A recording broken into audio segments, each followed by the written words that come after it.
Hello friends, എല്ലാവർക്കും സുഖമല്ലേ? സുഖമാണെന്ന് വിചാരിക്കുന്നു. ഇന്നത്തെ എൻ്റെ വീഡിയോ എന്താണെന്ന് വെച്ചാൽ, എപ്പോഴും ഗ്യാസിലുള്ള വീഡിയോസിൽ നമ്മൾ ഇടുന്നത് ഫുഡ് ഉണ്ടാക്കുന്നത്. അപ്പോൾ ഇന്ന് നമുക്ക് അടുപ്പിലുണ്ടാക്കുന്ന ഭക്ഷണങ്ങൾ കണ്ടാലോ വിചാരിച്ച്. നല്ല ചോറും, നാടൻ ചോറും, മീൻ കറിയും മീൻ പൊരിച്ചതൊക്കെ കൂട്ടി കഴിക്കുക പറയുമ്പോൾ തന്നെ ഒരു പ്രത്യേക ടേസ്റ്റല്ലേ. അപ്പോൾ അവിടെ ചോറ് വെന്തുകൊണ്ടിരിക്കുന്ന സമയത്ത് ഞാൻ വന്ന് വേഗം തേങ്ങയൊക്കെ ചിരവി അത് അരച്ചൊക്കെ വെച്ച് സെറ്റ് ചെയ്യാമെന്ന് വിചാരിച്ചിട്ടാണ്. അതാവുമ്പോൾ അവിടെ അടുപ്പ് നമുക്ക് ചോറ് അരയ്ക്കാൻ പാട് കറിക്കുള്ള മീൻ കറിക്കുള്ള ചട്ടി അങ്ങോട്ട് വെച്ച് നമുക്ക് ഇതും വേഗമാവും. അടുപ്പ് കത്തിക്കിട്ടാൻ തന്നെ കുറച്ച് പാടുള്ളൂ. പിന്നെ അത് കത്തിക്കഴിഞ്ഞ് വെച്ചാൽ നല്ല അടിപൊളിയായിട്ട് തീ കത്തിട്ടു. അപ്പോൾ വേഗം ഭക്ഷണങ്ങൾ ഉണ്ടാക്കാൻ നമുക്ക് സിമ്പിളാണ് കേട്ടോ. ഗ്യാസിനേക്കാളും സിമ്പിൾ അടുപ്പ് തന്നെയാണ് ശരിക്കും പറഞ്ഞാൽ. പിന്നെ ഞാൻ വേഗം ചീഞ്ചട്ടിയൊക്കെ വെച്ച് അതിലേക്ക് കുറച്ച് ഉലുവ ഇട്ട് കൊടുത്ത്, ഉലുവ പൊട്ടിയ ശേഷം അതിലേക്ക് ചെറിയുള്ളിയും വെളുത്തുള്ളിയും പച്ചമുളകും ഇട്ട് നല്ല ഇളക്കി കൊടുത്തിട്ടോ. അതൊന്ന് കുറച്ച് വഴണ്ടി വരുമ്പോൾ നമുക്ക് അതിലേക്ക് തക്കാളി ഇട്ട് കൊടുക്കുക. ഇടയിൽ തീ ഇത്തിരി സ്ലോ ആയപ്പോൾ ഞാൻ വീണ്ടും അതൊന്ന് ഊതി സെറ്റാക്കി കൊടുത്തു. പിന്നെ നല്ല വെള്ളദാഹം, പാലക്കാടല്ലേ, ഭയങ്കര ചൂടാണ്. അപ്പോൾ പിന്നെ ഞാൻ വേഗം പോയി കുറച്ച് വെള്ളവും കുടിച്ച് പിന്നെ തക്കാളി ഒന്ന് ഇടയ്ക്ക് അടി പിടിക്കാണ്ടിരിക്കുക ഒന്ന് മിക്സ് ചെയ്ത് കൊടുത്തു. അതൊന്ന് നല്ല വഴണ്ടി വന്നപ്പോൾ 3 സ്പൂണ് മുളക് പൊടിയും ഇത്തിരി മഞ്ഞൾപ്പൊടിയും 3 സ്പൂൺ മല്ലിപ്പൊടിയും ഇട്ടിട്ട് ഞാൻ നല്ല മിക്സ് ചെയ്തു കേട്ടോ. അപ്പോൾ ഓരോന്ന് കാണിക്കണത് നമുക്ക് വീഡിയോൻ്റെ ലെങ്ത്ത് ഇങ്ങനെ കൂടും കുറയും അങ്ങനെ കേട്ടോ. എനിക്ക് ഇങ്ങനെ വോയിസ് എടുക്കാനോ അതിലിടാനോ ഒന്നും എനിക്കറിയില്ല. ഞാൻ ഓരോന്നിങ്ങനെ ചെയ്ത് വരികയാണ്. അപ്പോൾ എന്തെങ്കിലും തെറ്റുണ്ടെങ്കിലൊക്കെ എൻ്റെ ഇടയിൽ എല്ലാവരും ക്ഷമിക്കുക കേട്ടോ.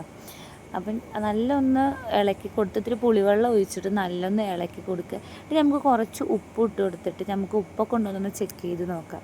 ചിലപ്പോൾ ഉപ്പ് കൂടും, ചിലപ്പോൾ ഉപ്പ് കുറയും, അങ്ങനെയൊക്കെ ഉണ്ടല്ലോ. അപ്പോൾ നമുക്ക് എപ്പോഴും കറക്റ്റ് ഉപ്പാവാൻ വേണ്ടി നമ്മൾ അതൊക്കെ ഒന്ന് ടെസ്റ്റ് ചെയ്ത് കൊടുത്ത ശേഷം ഒന്ന് മൂടി നല്ല തിളപ്പിക്കുക കേട്ടോ. ആ തിളച്ച് അതിൻ്റെ പച്ചച്ചോറ് മണം നല്ല പോകണം. ഇപ്പം തന്നെ കണ്ടോ, ഞാൻ പറയുമ്പോഴേ എനിക്ക് വായിൽ വെള്ളം വരികയാണ്.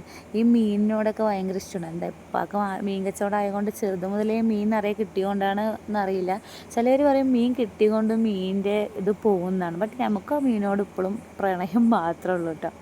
പിന്നെ ഞാൻ വേഗം തേങ്ങ അരച്ച് വെച്ചല്ലോ നേരത്തെ, അതൊക്കെ ചേർത്ത് ഒന്ന് മിക്സ് ചെയ്ത് ആവശ്യത്തിന് വെള്ളം ഒഴിച്ച് നമുക്കൊന്ന് അടച്ച് വെക്കാം കേട്ടോ. കുറച്ച് ആ തേങ്ങാച്ചൂരൊക്കെ പോയി നല്ല മണം വരണം, നമുക്കപ്പം തുറക്കാം. അതുവരെ നമുക്ക് അടച്ച് വെക്കാം.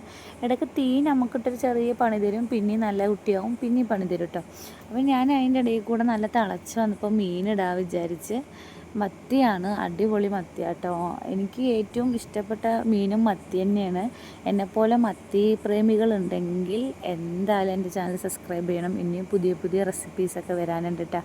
അപ്പോൾ ഞാൻ വേഗം മത്തി ഇട്ട് കൊടുത്ത്, അപ്പം മത്തി വേവും വേണം, നമുക്ക് കുറച്ച് കുറുകും വേണം. അപ്പോൾ നമുക്ക് ഇത്തിരി അടച്ച് വെച്ച് കുറച്ച് നേരം വേവിക്കാം കേട്ടോ. പിന്നെ നമുക്ക് കുറച്ച് കറിവേപ്പില അതൊന്ന് തിളച്ചതിന് ശേഷം നമുക്കൊന്ന് തുറന്നിട്ട് കുറച്ച് കറിവേപ്പില ഇടാം. നമുക്ക് നേരത്തെ തന്നെ വേണമെങ്കിൽ ഇടും, ലാസ്റ്റ് കുറച്ച്. അപ്പോൾ അങ്ങനെ നമ്മൾ ഇട്ട് ഒന്നും കൂടെ തിളപ്പിച്ചിട്ട് നമ്മുടെ മീൻ കറി റെഡിയായിട്ട് അടിപൊളി ചൂട് അടുപ്പിൽ വെച്ച ചൂട് ചോറും മീൻ കറിയും മീൻ പൊരിച്ചതൊക്കെ കൂട്ടി കഴിക്കാൻ നല്ല ടേസ്റ്റ് കേട്ടോ. ഇടയിൽ വോയിസ് എന്തോ കട്ടായിപ്പോൾ, അത് സ്ഥിരമുള്ള പരിപാടിയാണ് കേട്ടോ. അപ്പോൾ എൻ്റെ ഈ വീഡിയോ ഇഷ്ടപ്പെടുകയാണെങ്കിൽ ലൈക്ക് ചെയ്യണം, ഷെയർ ചെയ്യണം, സബ്സ്ക്രൈബ് ചെയ്യണം. ഇനിയൊരു വീഡിയോയിലായിട്ട് വരാം. ബൈ.